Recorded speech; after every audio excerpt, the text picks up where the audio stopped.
Hey everybody, we're here in New York City for a hands-on with the Samsung Galaxy S8 and the Galaxy S8 Plus.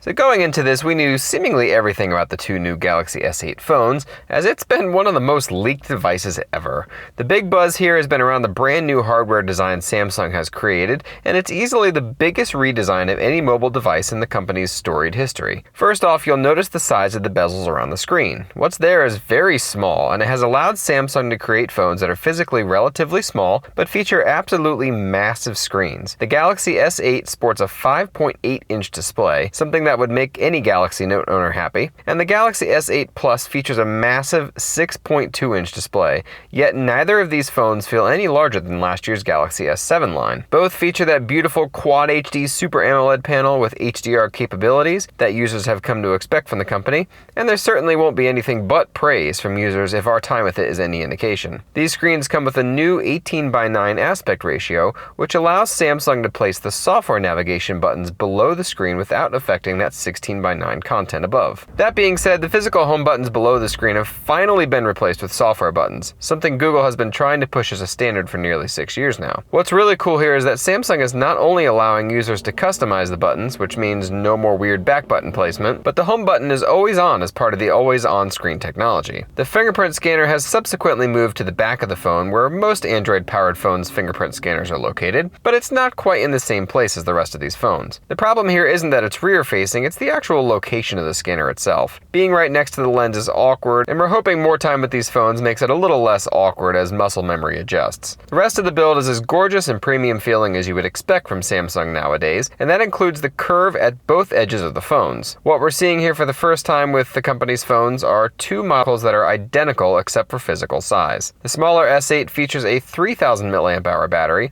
while the S8 Plus features a larger 3500 mAh battery. Both phones feature fast wireless charging using both Qi and PMA standards, so pretty much every wireless charger out there should work with both phones out of the box. The ultra-powerful Snapdragon 835 will be powering the US models of the phone, and the Exynos 8895 is powering the international version. It's of course worth noting that both models are IP68 water and dust resistant, as last year's phones were, and they also feature a 3.5mm audio jack for proper headphone usage. The front-facing camera gets a nice upgrade too, with an 8-megapixel sensor instead of that 2-megapixel one in last year's phones, and the rear camera remains the same 12-megapixel dual-pixel sensor from last year, albeit with a few upgrades. Aside from using Android 7 Nougat out of the box, Samsung is packing in a brand new software feature we've never seen from a smartphone OEM before, Bixby. While AI assistants are nothing new, Samsung is taking a new route with its AI assistant by giving it the ability to actually work inside of your apps as if it were your hands. Apps need to support Bixby before this functionality can come to fruition,